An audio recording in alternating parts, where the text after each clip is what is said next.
Oke. Assalamualaikum warahmatullahi wabarakatuh. Selamat siang Bu Eti dan teman-teman. Kami di sini dari kelompok 6 ingin mempresentasikan tentang konsep dasar dan time cost trade-off dalam CPM, konsep besar dan studi kasus reliable constructing berdasarkan Hillier and Lieberman di edisi 10 bagian 22,5. Oke. Nah, ini hal-hal yang poin-poin yang bakal kita bahas. Boleh di next.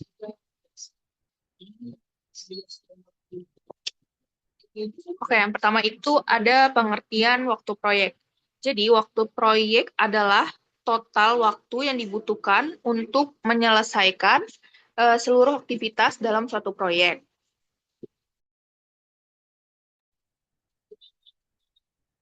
Dalam metode CPM, durasi proyek itu ditentukan oleh jalur kritis, yaitu rangkaian aktivitas dengan durasi terpanjang. Karena aktivitas pada jalur kritis tidak memiliki kelonggaran waktu, keterlambatan suatu aktivitas dapat menyebabkan keterlambatan seluruh proyek. Boleh di next.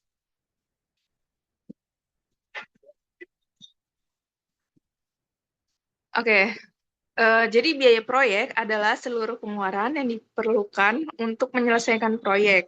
Nah, dalam analisis CPM Crashing, biaya proyek dibagi menjadi biaya langsung dan biaya tidak langsung, yaitu direct cost atau indirect cost. Lalu, kedua biaya tersebut membentuk biaya total proyek. Nah, tujuan Crashing bukan hanya mempercepat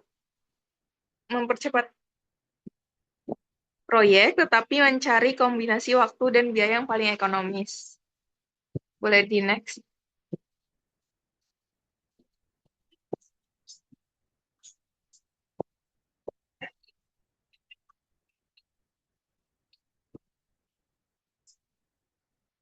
Nah, di slide ini ditunjukkan konsep time cost trade-off. Jadi, semakin lama proyek berlangsung, biaya tidak langsung cenderung meningkat.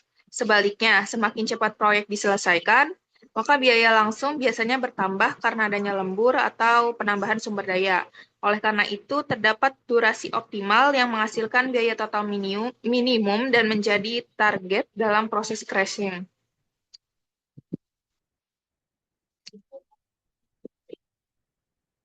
Oke, lalu di sini ada yang namanya biaya langsung atau direct cost. Biaya langsung adalah biaya yang berkaitan langsung dengan pelaksanaan aktivitas proyek. Nah, contohnya meliputi biaya tenaga kerja, material, peralatan, dan jasa subkontraktor. Biaya ini biasanya akan meningkat ketika proyek dipercepat karena diperlukan tambahan sumber daya seperti lembur, pekerja tambahan, atau alat tambahan. Next. Nah, tadi kan biaya langsung. Nah, di sini kita ada biaya tidak langsung, yaitu indirect cost. Berbeda dengan biaya langsung, biaya tidak langsung ini tidak terkait dengan aktivitas tertentu, tetapi tetap diperlukan agar proyek dapat berjalan. Nah, contoh indirect cost ini adalah seperti biaya administrasi, pengawasan utilitas, keamanan, dan overhead proyek.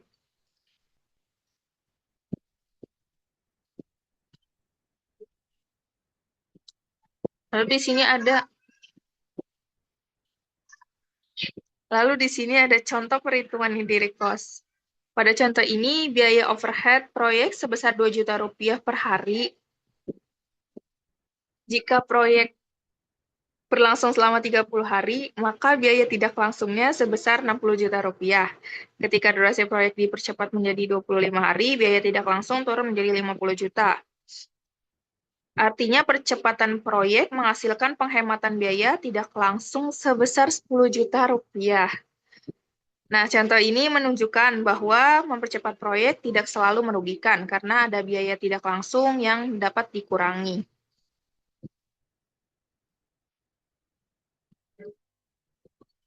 Oke, di sini ada biaya telat proyek. Nah, biaya telat proyek merupakan penjumlahan antara biaya langsung dan biaya tidak langsung yang dirumuskan sebagai TC sama dengan DC ditambah IC. Dalam analisis crashing, tujuan utamanya bukan meminimalkan salah satu biaya saja, melainkan mencari kondisi ketika biaya total proyek mencapai nilai minimum. Karena itu, diperlukan dicari keseimbangan antara tambahan biaya percepatan dan penghematan biaya tidak langsung.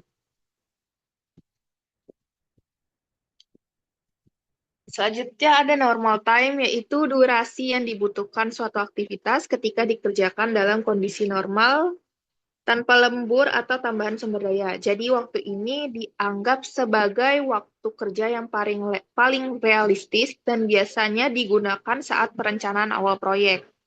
Pada contoh di slide, aktivitas memiliki normal time selama 10 hari. Artinya jika pekerjaan dilakukan dengan kondisi kerja normal, aktivitas tersebut akan selesai dalam 10 hari.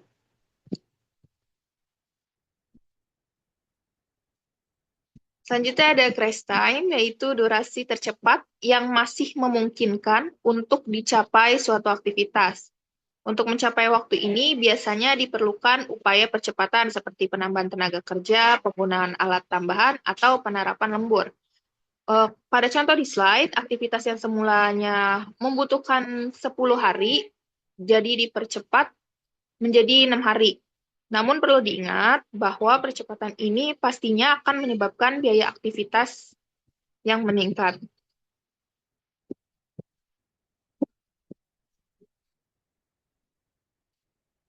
Oke, selanjutnya,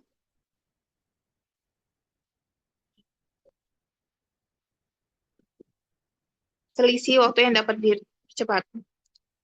Nah, di slide ini menunjukkan berapa banyak waktu yang masih bisa dipangkas dari suatu aktivitas. Rumusnya adalah crashable time sama dengan NT dikurang CT.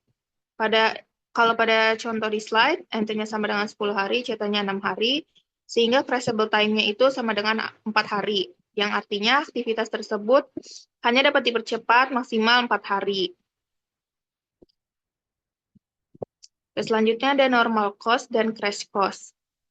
Nah, selain durasi, setiap aktivitas pastinya juga punya biaya normal dan biaya crash. Nah, normal cost itu adalah biaya yang dikeluarkan jika aktivitas yang dikerjakan pada normal time. Sedangkan crash cost adalah biaya yang diperlukan jika aktivitas dipercepat hingga mencapai crash time. Pada contoh di slide, NT sama dengan 10 hari, dengan NC sama dengan 50 juta. Terus CT ada 6 hari, dengan CC sama dengan 70 juta.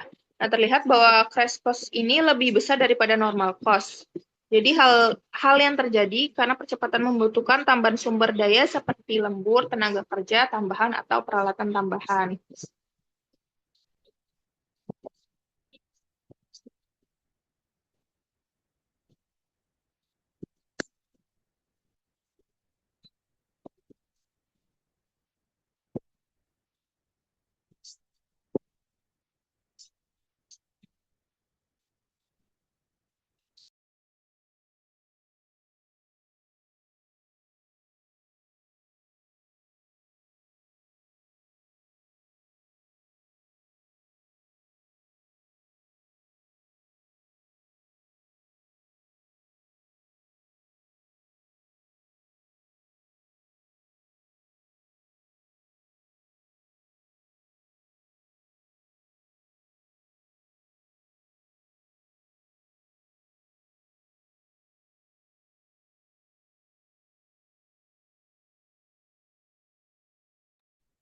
Nah, mohon maaf sebelumnya sepertinya Akila sedang ada masalah jaringan ya. Mungkin saya izin melanjutkan. Jadi di sini ada juga terkait cost Rasa, log. Oke, maaf tadi ada kendala, jadi keluar sebentar. Oke. Selanjutnya di sini ada cost load. Cost load itu adalah tambahan biaya yang diperlukan untuk mempercepat suatu aktivitas sebesar satu satuan waktu, misalnya 1 hari atau 1 minggu. Nah, semakin kecil nilai cost load, semakin murah biaya percepatannya. Oleh karena itu, aktivitas dengan cost load terkecil biasanya dipilih terlebih dahulu saat melakukan crashing.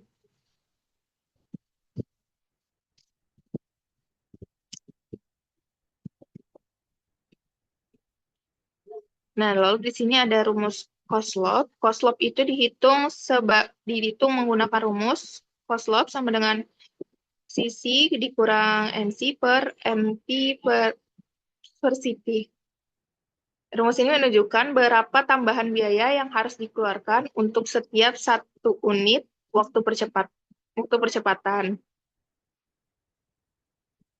Di next.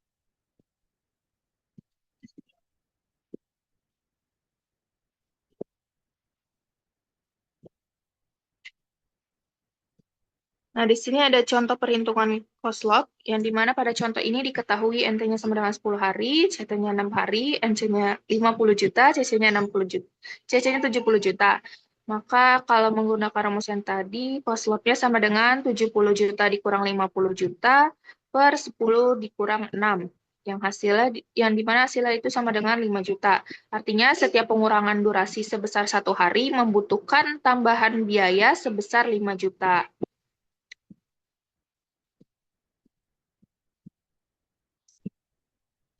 Oke, di slide ini menunjukkan bagaimana cost log digunakan dalam pengambilan keputusan. Dari data yang diberikan, aktivitas A itu sama dengan 5 juta per hari, cost log-nya, lalu aktivitas B sama dengan 5 juta per hari, lalu aktivitas C 4 juta per hari. Karena aktivitas C memiliki cost log paling kecil, maka aktivitas C pastinya dipilih terlebih dahulu untuk dipercepat.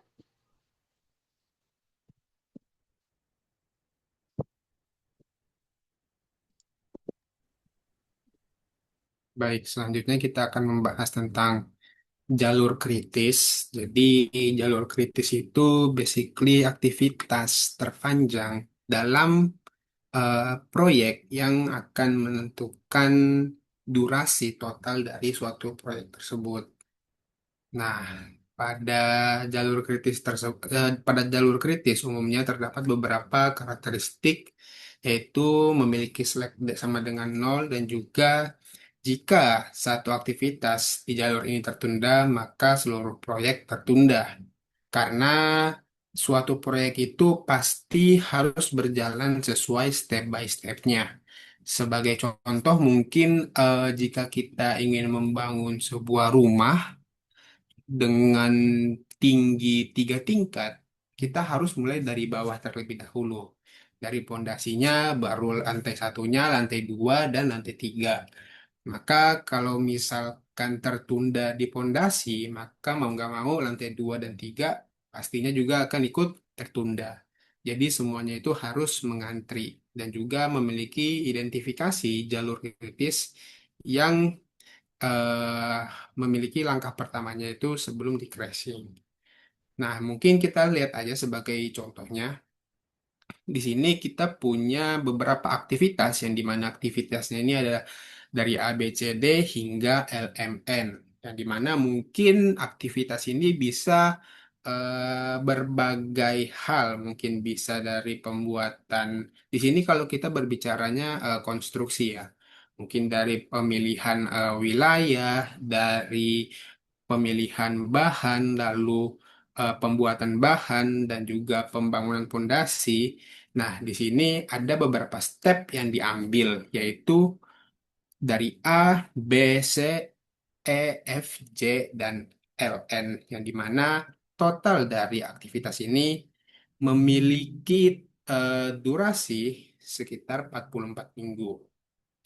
Nah, di sini kita memiliki beberapa visual untuk contoh saja. Di sini yang dapat kita lihat di jalur kritis awal yang memiliki warna merah itu tadinya memiliki durasi 44 minggu. Berarti ada juga aktivitas yang tidak dimasukkan di jalur kritis tapi sebenarnya bisa dilakukan bersamaan dengan aktivitas lainnya. Mungkin sebagai contoh lagi, kemarin Mbak Daru sempat memberikan contoh terkait kasus pemasakan Indomie. Bagaimana mendapatkan waktu teroptimal untuk memasak suatu Indomie. Mungkin untuk memasak sebuah Indomie, awalnya kita harus membeli dulu, baru kita bisa memasaknya. baru bisa kita campurkan dengan bumbunya. Tidak bisa mungkin dari awal kita eh, beli, kita membuka bungkus dan langsung dimasukkan bumbunya saja tanpa dimasak. Maka ada hal yang harus step by step. Namun, dalam kegiatan memasak itu mungkin ada beberapa aktivitas yang bisa dilakukan bersandingan dengan aktivitas lainnya. Sebagai contoh, mungkin di saat kita memasak Indomie itu, selagi minyak direbus, kita bisa menyiapkan bumbunya terlebih dahulu, menyiapkan wadahnya dan juga mencampur bumbu satu sama lain. Nah, seperti itu. Di sini kita punya beberapa jalur yang dimana jalur kritisnya awal itu dari A, B, C, E, F, J, L, N. Lalu ada juga jalur yang dari A, B, C, D, G, H, M. Lalu ada juga A, B, C, I, J, L, N. Dan ada juga A, B, C, E, G, H, M. Lalu ada juga A, B, C, E, F, J, K, N. Nah, setiap jalur itu memiliki durasinya yang berbeda-beda. Jika kita ingin mendapatkan waktu terbaik, kita bisa melakukan crashing, yang dimana crashing itu upaya mempercepat suatu proyek dengan mengurangi durasi dari suatu aktivitas pada jalur kritis, yang dimana setiap aktivitas memiliki batas maksimum percepatan dan juga biaya tambahan per minggunya, yang dimana tadi udah dijelaskan juga oleh teman saya. Nah, di sini kita punya contoh biaya yang diperlukan dari jalur kritis yang kita punya tadi. Yang dimana di sini durasi minggu awalnya ada sekitar 2, 4, 10, dan 4, dan juga waktu yang dapat di crash itu ada 1, 2, 7, dan juga 3. Maka maksimal percepatan yang dimana rumus dari maksimal percepatan tadi adalah normal dikurang crashnya. Maka maksimum percepatannya adalah 2, 1, 3, dan juga 1. Nah, di sini kita akan mencari waktu, maaf, harga yang harus dibayar dengan nominal terkecil untuk dilakukan crash. Nah, di sini kita punya dua harga terkecil, yaitu 30 ribu dolar untuk yang aktivitas I dan juga aktivitas J. Nah, tapi di sini kita hanya akan mengambil yang aktivitas J saja. Mengapa yang aktivitas I tidak diambil?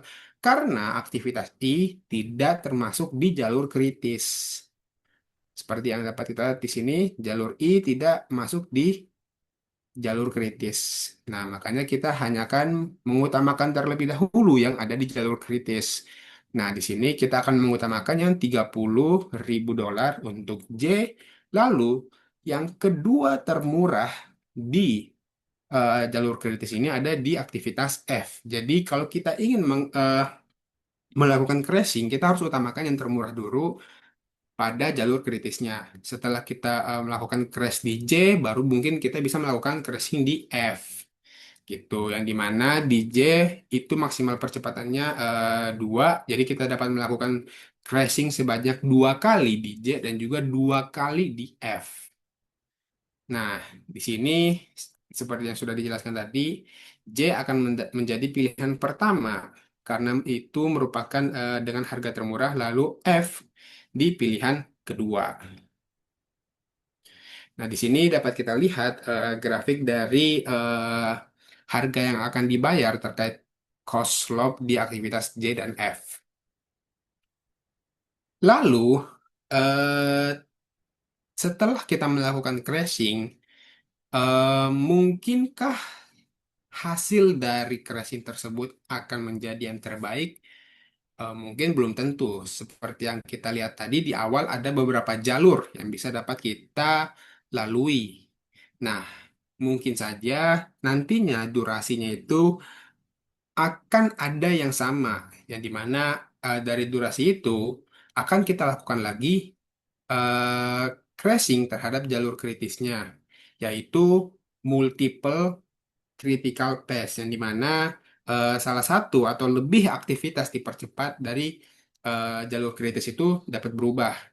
Konsekuensinya yaitu jalur lain yang sebelumnya lebih pendek bisa menjadi sama panjang dan dapat muncul multiple critical path lainnya dan juga perlu analisis ulang setelah setiap iterasi tracing. Di sini sebagai contoh tadinya kita memiliki jalur awal yaitu A, B, C, E, F, G, L, N di mana setelah kita lakukan crashing tadinya dari 44 minggu menjadi 4 minggu 40 minggu, maaf, yang dimana tadi 2 minggu dari jalur F dan 2 minggunya lagi dari jalur J. Jadi 44 dikurang 4 jadi 40. Sedangkan jalur lain pun ada yang berdurasi 40 minggu. Nah, di sini harusnya semuanya merah ya, maaf. Maka dari 3 jalur kritis ini, kita akan memilih lagi. Ya, kira-kira mana yang terbaik nantinya. Tapi kita harus perhatikan di sini kita ada jalur lain dengan durasi 39 minggu. Tapi di sini karena jumlah minggunya tidak sama, tidak menjadi pilihan yang sulit ya. Karena mungkin sudah pasti secara logikanya oke 39 minggu lebih cepat mungkin langsung memilihnya lebih baik gitu ya. Tapi di sini kita harus lakukan dulu crashing terhadap setiap setiap pilihan yang tadi ya. Ini yang tadi berarti satu kali crashing di J itu dengan total biaya 30.000 dolar, 2 kali berarti 60.000 dolar, ditambah 80.000 dolar menjadi 140.000 dolar. Nah, eh, pada multiple crashing itu terkadang ada masalah yaitu lebih dari satu jalur sehingga mempercepat satu aktivitas saja tidak cukup. Maka solusinya mempercepat aktivitas yang berada di irisan semua jalur kritis atau percepat satu aktivitas di setiap jalur kritis secara simultan dan juga pilih kombinasi dengan total biaya minimal. Maksudnya seperti apa? Eh, jadi tadi kita kan punya 3 jalur yang memiliki durasi yang sama. Kira-kira kita pengen ngambil nih, kira-kira mana yang akan menjadi terbaik gitu ya nantinya. Nah, bagaimana caranya? Pertama, seperti yang saya jelaskan tadi di awal, dalam membangun bangunan, pasti kita untuk membangun lantai 1, lantai 2, atau lantai 3, kita perlu bangun pondasinya dulu. Jadi terkadang dalam suatu pembangunan ataupun konstruksi itu ada hal yang menjadi konkret atau mutlak gitu ya. Yang dimana dalam hal ini kalau teman-teman bisa lihat ada jalur di awal yang semuanya itu sama yaitu ABC, ABC dan juga ABC yang dimana semuanya memiliki jalur ABC. Jadi ABC ini mungkin dalam konteks ini merupakan suatu hal yang penting gitu di dalam proyeknya. Ya, yang dimana aktivitas ABC ini memiliki biaya per minggunya dari 50.000 dolar, 80.000 dolar, dan juga 100.000 dolar untuk kegiatan B, C, dan A. Dan juga balik lagi kita harus memilih yang lebih murah dulu, yaitu terkait aktivitas B, di mana aktivitas B untuk 50.000 dolar per minggu. Nah, kita akan lakukan tracing lagi di sini sesuai dengan jumlah maksimal percepatan yang dapat dilakukan di B yaitu sebanyak 2 kali. Nah, nantinya eh, setelah kita dapatkan hasil dari B itu kita akan bandingkan kira-kira dari 40 ini dia akan berkurang 2 minggu. Berarti akan berkurang 38 yang dimana 38 itu lebih baik dibanding yang 39 ini. Nah, di sini tetapi ada beberapa hal yang perlu diperhatikan dalam multiple crashing strategi ini, yaitu ketika mencari aktivitas, carilah aktivitas yang memiliki irisan semua jalur kritis seperti yang tadi dimention. Dalam kasus ini irisannya yaitu adalah ABC karena mungkin saja ABC ini penting dalam proyek ini. Walaupun di sini tidak dijelaskan ya, mungkin setiap alfabetnya itu terkait kegiatan apa saja. Nah, lalu aktivitas dengan cost slope terkecil di antara irisan adalah B. Jadi selalu ingat mulai dari yang biayanya terkecil untuk mengurangi durasi dari 40 ke 38 minggu. Karena tadi B memiliki percepatan sebanyak 2 minggu dengan biaya 100.000 dolar. Nah, itu mungkin beberapa kesimpulan terkait proses jalur kritis ini.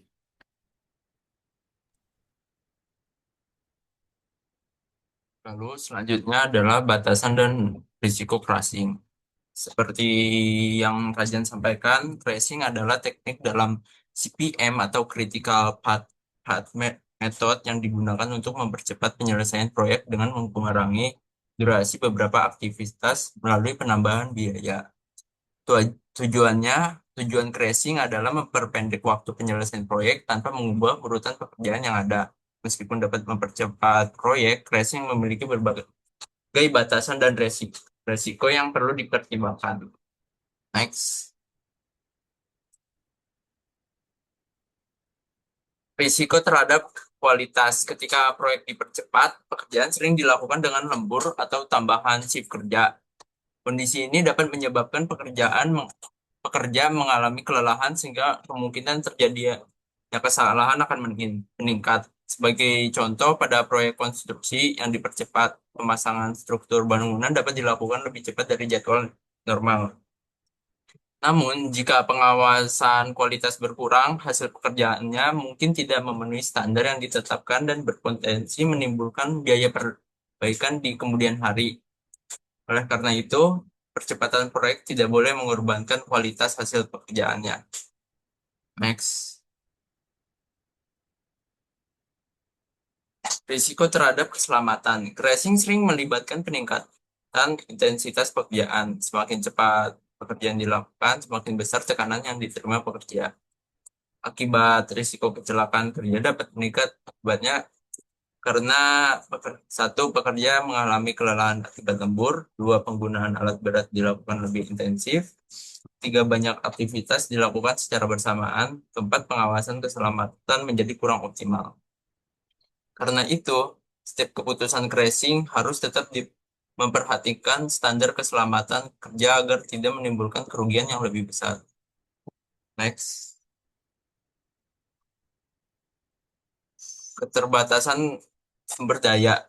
Tidak semua aktivitas dapat dipercepat sesuka hati. Beberapa kendala yang sering muncul adalah jumlah tenaga kerja yang terbatas, ketersediaan alat dan mesin yang terbatas, keterlambatan pasokan material, lalu keterbatasan anggaran perusahaan. Misalnya, walaupun perusahaan ingin mempercepat pembangunan gedung dengan menambah pekerja, hal tersebut tidak dapat dilakukan apabila tenaga kerja terampil tidak tersedia.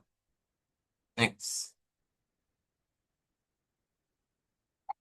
Jadi, keputusan crashing harus mempertimbangkan keseimbangan antara waktu, biaya, kualitas, keselamatan, dan ketersediaan sumber daya. Percepatan proyek yang terlalu agresif dapat menimbulkan masalah yang lebih besar dibandingkan manfaat yang diperoleh.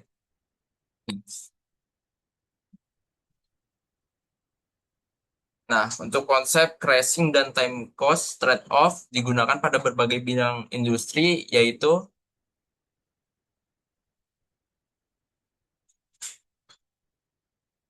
contohnya proyek konstruksi, contohnya sebagai pembangunan gedung, jalan tol, jembatan, dan bandara. Jika proyek terlambat, kontraktor dapat dikenakan denda. Oleh karena itu, perusahaan sering melakukan crashing dengan cara menambah pekerja, menambah shift kerja menggunakan alat berat tambahan. Misalnya, pembangunan gedung yang seharusnya selesai dalam 12 bulan dipercepat menjadi 10 bulan dengan menambah tenaga kerja dan jam kerja.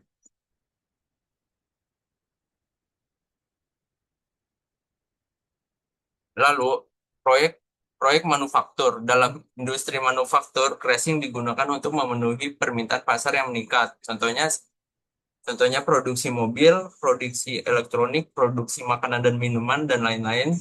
Cara yang dilakukan perusahaan tersebut antara lain yaitu menambah shift produksi, menambah kapasitas mesin, menambah operator yang memproduksinya menggunakan teknologi yang lebih cepat. Tujuannya adalah meningkatkan output produksi dalam waktu yang lebih singkat.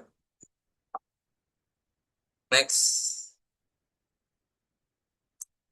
Lalu pada proyek IT development, dalam pengembangan perangkat lunak, waktu peluncuran produk sering menjadi faktor yang sangat penting, di mana crashing dapat dilakukan dengan menambah jumlah programmer, membentuk beberapa tim pengembangan, menggunakan framework yang mempercepat pekerja codingnya melakukan pengembangan secara paralel. Contoh, sebuah aplikasi mobile direncanakan selesai dalam 8 bulan karena perusahaan ingin lebih cepat masuk pasar, tim pengembang ditambah sehingga aplikasi dapat diluncurkan dalam 6 bulan. Namun, jika tidak dikelola dengan baik, penambahan personel dapat menimbulkan masalah komunikasi dan meningkatkan jumlah bug pada program aplikasi tersebut. Next.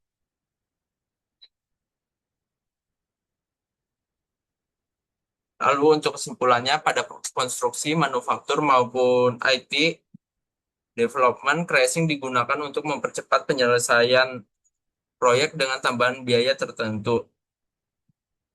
Keputusan crashing eh, harus mempertimbangkan apakah manfaat percepatan seperti bonus penyelesaian lebih cepat atau menghindari denda keterlambatan lebih besar dari biaya tambahan yang dikeluarkan. Dengan demikian, tujuan akhirnya adalah memperoleh kombinasi waktu dan biaya yang paling optimal.